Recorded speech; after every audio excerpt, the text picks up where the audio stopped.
from Rotary Club of Pasay Students. At the beginning of your speech, you said about the availability of drugs.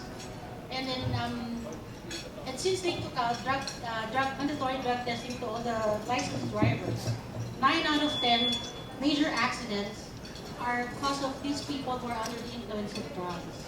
So I would like to know if if you will agree to bring back the drug testing again as mandatory requirement for people who are behind the wheel.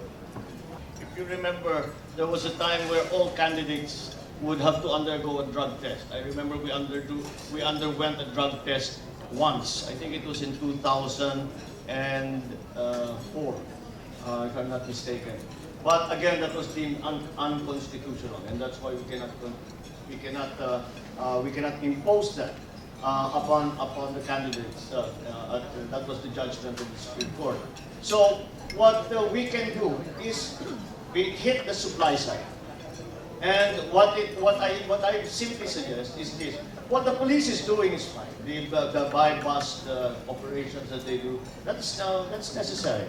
But it's time to go after the big guys. Enough of just getting the guys who are on the street. We also have to look at the law, because, for example, in the law,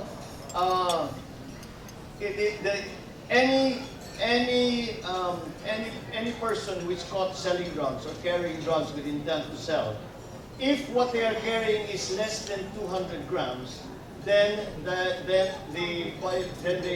having been charged, having been detained, it is bailable. No person carries that much. 200 grams. In Shabu, they sell it 10th of a gram, half of a gram, 5th of a gram. So talagang wala tayong mahuhuli. So I don't know why we cannot once and for all change that provision in the law. Secondly, I think again we have to increase the support that we have for our policemen. We have to, number one, make them better trained. Also, be very, very rigorous in investigating those who are implicated in being involved in the drug syndicate. And once again, we all know who they are, these drug lords. The PDEA they will maybe not say it in public, but you sit the officers down, they will give you a list of who they are. We know, why are we not arresting them, putting them in jail, and throwing the key away? Because after all, what they are doing is not just embarking upon illegal activities. What they are doing is victimizing the young people, destroying the lives of young people. They target young people. And that has a huge implication. Because what is that very famous saying? Ang pag-asa ng bayan ay ang kabataan. Eh kung pag winasak ang kabuhayan, ang buhay ng mga kabataan, wala tayong kinabukasan. There is no future, or at least there is no good future. So, it is something that I think that we have allowed to grow, and we have been negligent in focusing upon. I think it is time once again to go after the big guys. Despite what happened, the problem, of course, is that they have so much money, and narco-politics in many areas, many parts of our country, is how things are conducted. Where even the government officials, the police, the judiciary, they are all in cahoots with the drug syndicate. So I think there is no need, in my view, to resort to extra legal means. What we just need to do is to enforce the law, enforce the rule of law as strictly and as well as we possibly can, and we will feel the effects of that immediately. In the business community, we talk about corruption, criminality, climate change, too much politics, poverty, pollution, and the police. And two eyes, infrastructure and incompetence. With your chairing the Public Works Infrastructure Committee, maybe I'd like to share that 1975, 1977, I was team leader of the World Bank funded Metro Plan Manila. And it was in that study that the ruler of Dubai invited me to help Dubai. bring it into the 21st century. And I remember that time, we had a do-nothing scenario. If do-nothing scenario, it would be catastrophic to the flooding, the traffic, and transportation issues today. We address it. And we were the first one who put forward the LRT as the basic backbone of transportation. By 1992, in 15 years, we should have had 8 lines of the LRT. The Paranaque Spillway, it was also proposed, we would not have the flooding around Laguna Lake and so on. We had about 300 recommendations, congestion charging and so on. But it appears that they started doing work in 39 countries after the Metroplan Manila. And a lot of those countries that I have helped, they really moved very fast forward. So I say that maybe the next leaders that should be elected must have visionary leadership, strong political will, good planning and urban planning, good design, architecture, engineering, and good governance. And I was a speaker in the vow last Monday, and they asked me who to support. I said those things. I did not mention any candidate, but names came out, like you're coming out as an infrastructure focus, and that's what we need right now. And I hope if you make it, we may help to do back to the future. Back to the future plans that we worked on in the 70s. Thank you, sir. Thank you. All of these, for example, all of these problems that we are facing now have already been thought about, have already been discussed, and plans were created so as to be able to alleviate such problems. Unfortunately, we have abandoned any kind of long-term implementation of any kind of long-term plan. And again, the reason? Because we have elections every 3 years. And we have this terrible tendency in the Philippines. When a mayor is elected, let's say the incumbent is whoever, Juan de la Cruz, and I beat the incumbent, I ignore everything that the former mayor did, whether or not it is good. This is what I was saying. The merit of a program, the merit of a project does not come into it. Hindi ko kasama yan, ay hindi pwede yan. That is simply, that is suicide. And we will not get anywhere because we are always starting from zero each time we elect new leadership. Now, that is why we have to start thinking about what is necessary to build this nation. And not to say that his plan is no good because magkalabang kami sa politika, or my plan is better, is good. It is who will do the nation building better. I think that should be the question before us. It's not an or thing. It's not a black and white thing. It is, we have to agree that, for example, that we have to fix our agricultural sector, that we have to increase our infrastructure development, that we have to improve the peace and order and criminality situation. We have to fix our education. We have to fix many areas. Let us agree on that. Now, then we start to look into it deeper and say, how do we do that? How do we do that improvement? Who has the better plan? And if we decide upon a plan, and we start that plan, let us finish it. Let us not stop because the leadership has changed. And so that the leadership can now stand up and say, everything that my predecessor did was wrong. Everything that they did has no value. We must recognize the truth of the matter and say, hindi ko gusto yung ginawa na rito, kaya ako kinalaban. Pero meron din siyang ginawang maganda. This one, di ba, may scholarship program na maganda na maraming katulungan. Let's continue that. There is a grassroots development program at the barangay level. Let's continue that. All of these things, again, it comes down to too much politics. And I don't know how we are going to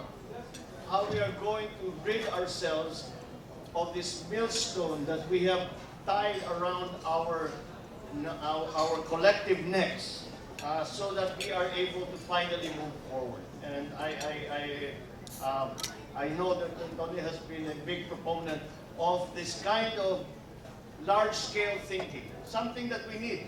Because you cannot think only in the short term. You cannot only think in at the barangay level. It's important that you do think at the barangay level, but not only at the barangay level, not only at the municipal level, not at the city or provincial, but at the national and international level. It did not used to be so, but it is so now because we have globalized. And it is what is happening because of all the developments in technology, because the changes in our structure, economic structure, the global economy has become has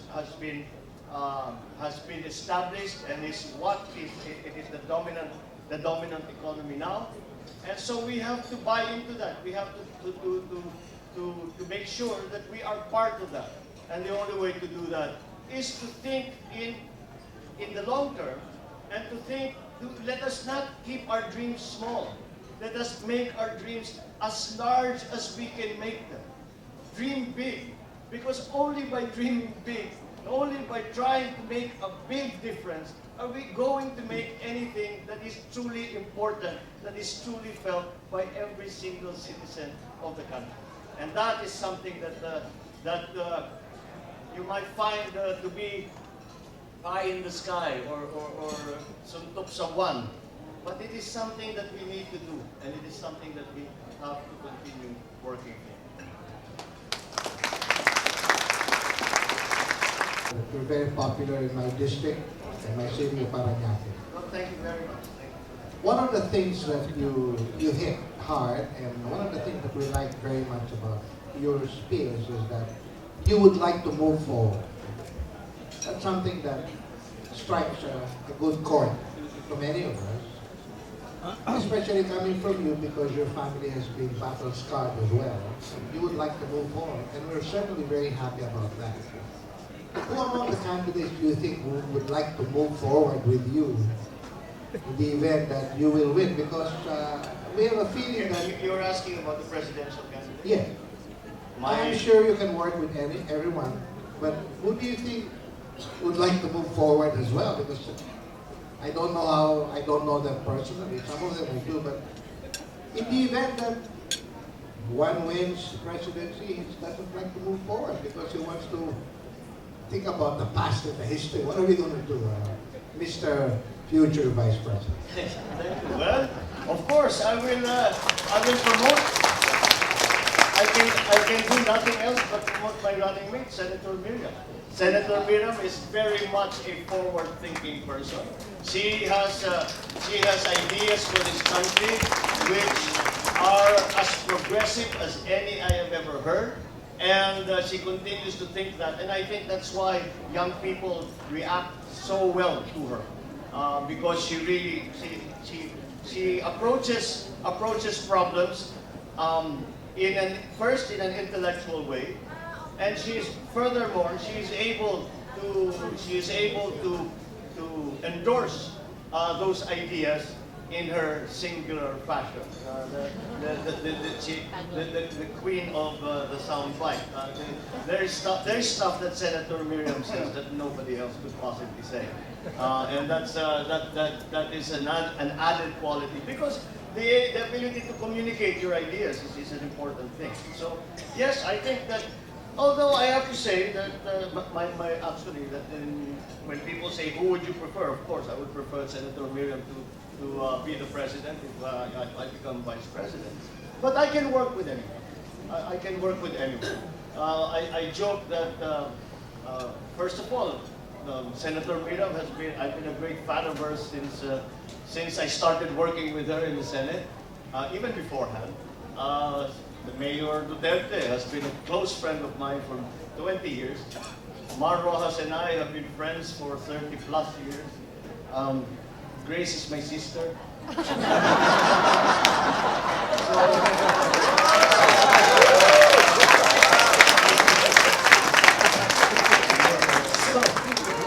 Okay lang siya. I find myself in a very advantageous position.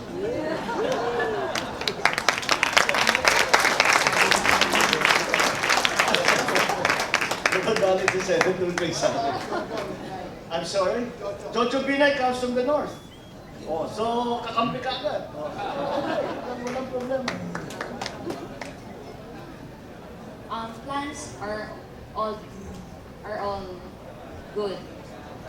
But what do you think is the missing link between the great plans and the execution? Well, as the saying goes, knowledge is fine, but action is the thing, and that's certainly true. And that is where I find one of the great weaknesses that we have now is that inaction that we find. We hear a great deal about what's going to. Let's take something that we are all too familiar with, unfortunately, traffic. So everyone's complaining about the traffic.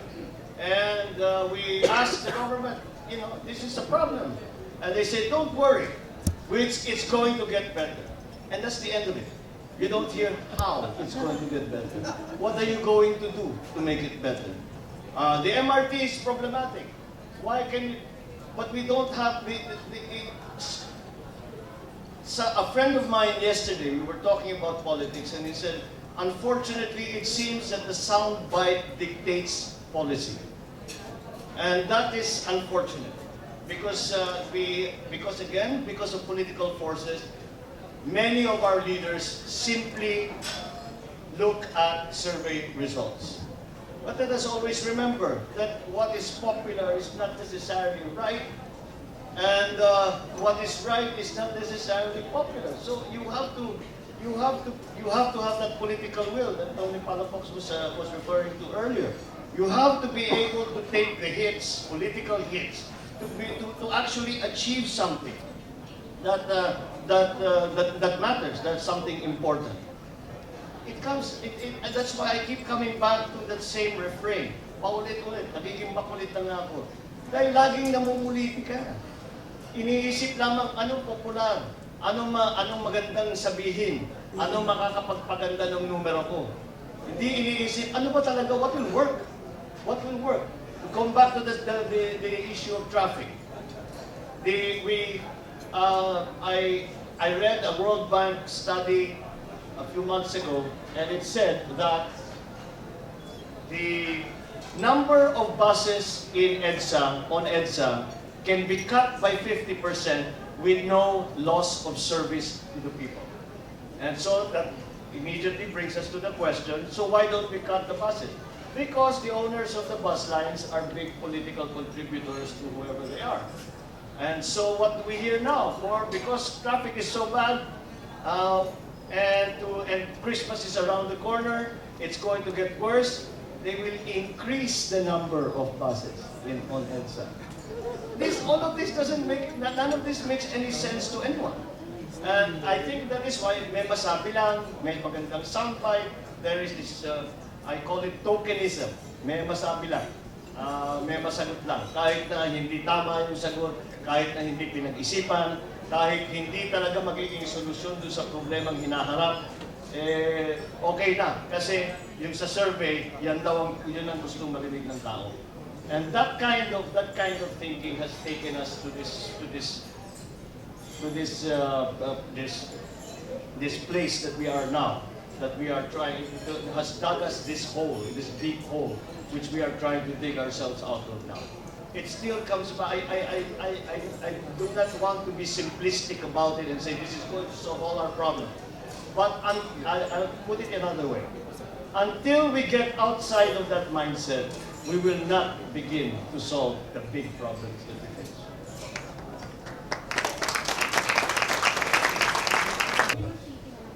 You're talking about nation building, and thank you so much, sir, because as the official spokespersons of OFW Advocates Coalitions, we attended several Senate hearings, and you're the only one who supported us. Kaya nga po, buong support kami. Thank you. Thank you. Nation building. Look around our country right now. 36 billion is being contributed by the OFW. But we are the sector that is being neglected by the two presidents in government. Tanimbala, terminal fee, balikbayan boxes, losing jobs, and even hiding the statistic of total deployment of OFW going out of the country.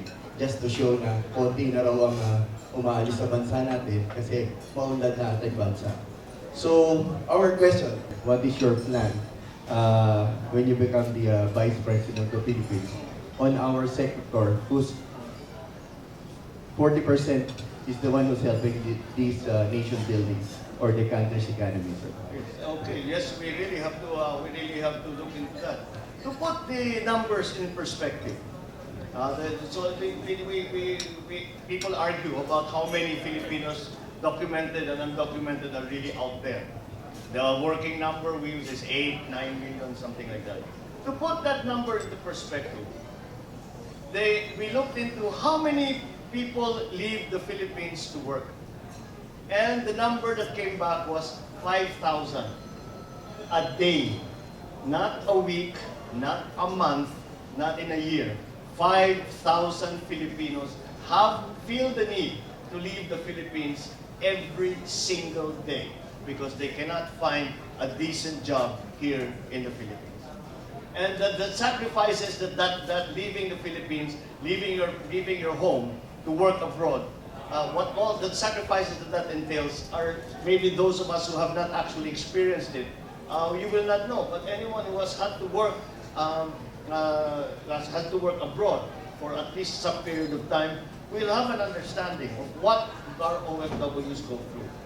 And then we have all of these pronouncements na ang bagong bayani ng Pilipinas ay ang mga OFW. Ngunit, tinutulungan ba natin sila pagka may human trafficking? Wala tayong masyadong ginagawa. We will have to work very, very hard to keep ourselves from falling down in the rating to maintain our standards in our enforcement of the anti-human trafficking laws. And then, we say, mga bagong bayani, ano naman ang kapastusan na ginagawa? Tanimpala, binubuksan yung balikbayan box na wala namang katuturan. Sinasabi dahil nag-smuggling daw yung OFW. Pag binuksan mo naman, anong laman nun? Shampoo, sneakers, tsokolate, yung bagong damit, yung uniforme ni LeBron James na hinihingi ng bata. And why do we do this? Why do we victimize our OFWs? Furthermore, there is very little support for our OFWs when they are in distress, pagka nagka-problema. In 2010, the DFA budget, especially for the OFWs, was cut in half. Arbitrarily, cut in half. And so even if our diplomats, ang ating mga attaché, mga labor attaché, are trying to do something, but you know, if an OFW is being victimized and they have legal problems, ano yung pambabayad natin sa abogado dun sa lugar na yun? Paano natin yung namatay? Paano natin iuuwi? Wala namang pambayad sa pauwi. And then that we leave that to the devices of the other OFWs to help them to come home. And this is very short-sighted because not only does it show a lot of respect for the dignity of our workers, it also shows that they have a very, very limited understanding of the contribution of the OFWs in our economy. The OFWs, the remittances of OFWs constitute 20% of our economy, 1/5 of our economy. We can put to the credit of OFWs. The number that we had for last year, I think remittances was $25 billion. That is a great deal of money.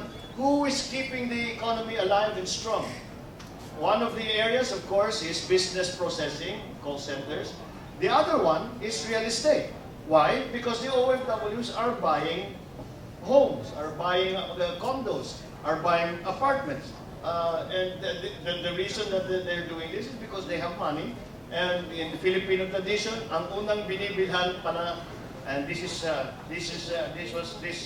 given to me by my consultant on real estate, Senator Manny Villar. And sabi niya, ang una palang Pilipino, pag nagkapera, nakaipon, bibili ng bahay o tirahan para sa kanilang magulang. Tapos, ang susunod, bibili sila ng tirahan para sa kanilang sarili, para sa pamilya nila. At ngayon, nandun na tayo sa stage, bumibili na sila pang-investment na. Ganun na ka-advance ang kanilang expenditure. So, that is something that you can see that how important it is. And to support that hugely important aspect, that hugely important part of our economy, is to show a very little understanding of what, hindi na valid the dignity of the OFW. Sabihin natin, kinalimutan na natin yun. Let us forget that as a practical matter, you invest in success. This is the most successful sector of our economy. Invest in it. Tulungan ninyo mga OFW. Yung mga recruitment, yung mga nakikita natin, mga illegal recruitment, tuloy-tuloy pa rin. But what is happening to the budget of OWA? Pababa ng pababa. Then you mentioned the travel tax. The travel tax for OFWs is the travel tax. They are tax exempt from the travel tax. And yet, what does MIA do? The center of the Tanimbala and the opening of the Balikbayan box. What do they do? Add insult to injury. Ang sabi nila, oh, sige, we accept the fact that they are tax exempt. But what we will do is we will first collect the tax, and then bahala na yung OFW, pumunta sa airport at kukunin niya yung rebate niya. How many OFWs have the time, the knowledge, the means to go and wait in line to get the rebate from the tax that should not have been collected from them in the first place? That is why when people ask me, they say traditionally a vice president asks for a brief, a job, ask what are they interested in. And I have said repeatedly, and I maintain this, that if I am offered a position in the cabinet, I will ask for DOLE, because we have so many problems that we need to solve for our workers, in labor and in employment. We have the issue of contractualization, the end of contract, all of these kinds of issues, which again is clearly contrary to law. And despite the many judgments in court that have been made in favor of labor against management, DOLE does not seem to implement it and allows it to continue. So this is again I do not understand why the government is blinded to the importance not only of our local workers, our OFWs, and to the protections that they should enjoy, that the government should be able to provide to our workers and our workers both here and abroad. At yan ang inaasahan natin. Silang inaasahan natin na magpalago at magpasigla ng ating ekonomiya. Ngunit wala naman tayong ibinibigay na suporta para sa kanila. So of course we would like the OFWs to stay in the Philippines para yung kanilang husay, yung kanilang sipag, yung kanilang dunong ay nandito para tumutulong sa Pilipinas. But how do we do that? We have to create jobs. We have to remember that 90% of employment is in the private sector, and the role of government is not to employ people. The role of government is to prepare the workforce to join the labor market and to be able to compete now, not only in the Philippine market, because it is a global economy, to compete abroad. The kind of move that is characterized, a good example of which is the ASEAN integration, that is just going to continue. That is not going to stop. And so we have to keep up. And kasama na riyan yung educational sector, both formal and informal and non-formal, both what they call diploma and non-diploma courses. So these are the kinds of things that really need to be beefed up. So kung titingnan ninyo, pag pinag-usapan ay labor, pag pinag-usapan ay mga trabahador, pag pinag-usapan is labor and employment, maraming kasama dyan. We have to employ all of the means that we have at our hands to make our workforce competitive. We are already enormously competitive abroad. It's time to make them enormously competitive here in the Philippines. Para sila ang nagtatrabaho para sa malalaking korporasyon na Pilipino. Para sila nagtatrabaho at pinapaganda ang mga infrastruktura, ang ating mga facilities. Again, I'll go back to my kababayan, Tony Palafox. He's kind of an OFW, I suppose, because he does so much work abroad. But he continues to return. He's frustrated by the fact that he does not get any support when he tries to bring that experience, the skills, the knowledge, the new techniques, the new technology back into the country. It is something that, again, because we are too reactive, we do not plan very far ahead, we think only of survey numbers, we do not think of GDP, we do not think about distribution of wealth, we do not think about literacy rates, we do not think about poverty. All these aggregate numbers do not mean anything if people's lives are not being improved. And we have to begin with our workers, both here and abroad. You made a very good answer, Senator. Thank you. I agree with Congressman Chalcita that you have all the makings to be our next Vice President. I'm Jeffrey Magali. I'm with Makati, Rotary Club of Makati Central. And my question is about anti-political dynasty. You belong to a very powerful political family.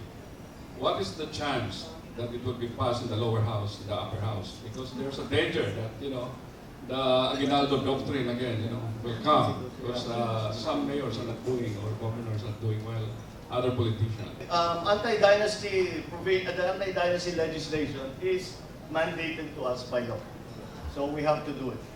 But the presumption is that it limits the choices that people have. Halimbawa, yung isang bayan, lahat yan, puro mayor. Yung mayor, puro isang apelyido lamang. Laging pabasa't pabalik-balik. You go away for 20 years, you go away for a long time. Pagbalik mo, pareho pa rin yung pangalan naririnig ng mayor dun sa lugar na yun. And that people say, yung mga ibang tao na interesado naman magsilbi, sinasabi, paano natin tatalunin yan? Matagal nang nandyan yan. And that limits our choices. That is a good point, and maybe there's something to that. But if we let us look at the experience of other countries. Let's distill that. For example, you go to any barangay in the country, and you will find that there are families or groups of people in that barangay who have absolutely no interest in politics, who have never involved themselves in politics, probably don't even vote, and they just get on with their life. At the same time, there is probably a group of people in that barangay who are extremely interested in politics. So, it is natural that it becomes a kind of family business. But that does not necessarily mean, in my view, that a dynasty, just because it is a political dynasty, is a bad thing. The chances, there is a possibility that the next presidential election in the United States will be between a Bush and a Clinton. If Jeb Bush is running for the Republicans, Hillary Clinton, they have political dynasty. In New England, the political dynasties of the Kennedys are very well known. So there are good political dynasties and there are bad ones. And for me, the best anti-political dynasty mechanism is very simple. It's called an election. How many times have we seen old names nagkampanya after 2 generations, biglang natalo? Anong nangyari? Nagsawa na yung tao sa kanila dahil hindi maganda ang kanilang performance. May papasok na magaling, na marunong, na sasabihin, papaguhin natin lahat yan. Now that mechanism should be allowed to continue. So that is in fact, we just passed in both houses what we call the Sangguniang Kabataan Reform Bill, SK Reform Bill. And I bring it up because nandun na yung pinakamabagsik na anti-dynasty provision na meron tayo sa lahat ng ating batas. and that is the anti-dynasty provision, wherein no children of an elected barangay official can run for SK positions in that same barangay. And that is to open up the field. However, as a practical person, look at the roll call in Congress. Pag roll call mo ang Congress, you will hear. I remember my mother when she first came into Congress. I saw her after a couple of days, and I said, "How is it to be in Congress? How do you feel?" "You're fine. I understand the work. I do it." But funny things happening. Pag nagro-roll call, lahat ng pangalan kilala ko. Pero yung mga kausap ko, hindi yung mga kaibigan ko dati, yung mga anak na, at saka yung mga apo. Which goes to show that political dynasties are alive and well in the House of Representatives. And that, I think, is the main, is going to be the main problem in passing it, because you will disinclude all of them. They are precluded from running if they are whatever it is that we decide to do. The term limits that we have are also a mechanism to try and break political dynasty. So we have in the local government we have three terms. We have a term limit of 3 terms. But we all know what happens. At the end of 3 terms, what happens? The mayor has his son run, his daughter run, his wife run for 1 term, and then the next term, balik na naman sila. So, it's not working. So the mechanism has to be restudied. I think what happens is that if there is, despite the fact, in certain cases, despite the fact that a certain political dynasty, especially in a local setting, is beginning to be ineffective or even to be oppressive in that place, then we have to find a mechanism to remove them from that place. In other words, take away the political advantage that they held. And in other words, we have to study our electoral system once again. We have to go back to that is the source of the problem. The source of the problem are not families who are interested in politics. The source of the problem is in the way that we elect our officials. We have to give people a better voice. One of the simplest ways to do that, improve the economy. Kung may pera ang tao sa kanilang bulsa, hindi nila ipagbibili ang kanilang boto. Ganun lang kasimple. And that is one of the ways that bad political dynasties continue to prosper, continue to cultivate their positions of power. Bumibili na lang ng boto. The biggest electoral violations in the past 2 elections is been vote buying because of the PICOS. So imbis na doon sa canvassing, sa transmitting, doon bago pa binibili ang boto. And again, I said, why can you go to anywhere else? You go to a developed country. Bakit hindi binibili ang boto? Unang-una, hindi kailangan ng tao yung pera. Sasabihin ng tao, keep your money, I'll vote the way I want. You can. I'm not so desperate that I need that. So let us put our people into that position. A certain degree of capability, of maybe not even affluence, but able to support oneself, a good job, a decent future, the prospects of hope, reintroduce hope in people's minds, and perhaps in that way, we will get to the point where people will say, when offered whatever, to vote for whatever person, sasabihin na, hindi na lang. I would rather be able to give my voice. I would rather to be able to make my vote the way I want. And that is a position that is again, something that we should aspire to. It is possible. We have seen it. It happens everywhere. And we have seen it in the more successful economies around the world. I do not see why we cannot do it for the Philippines as well.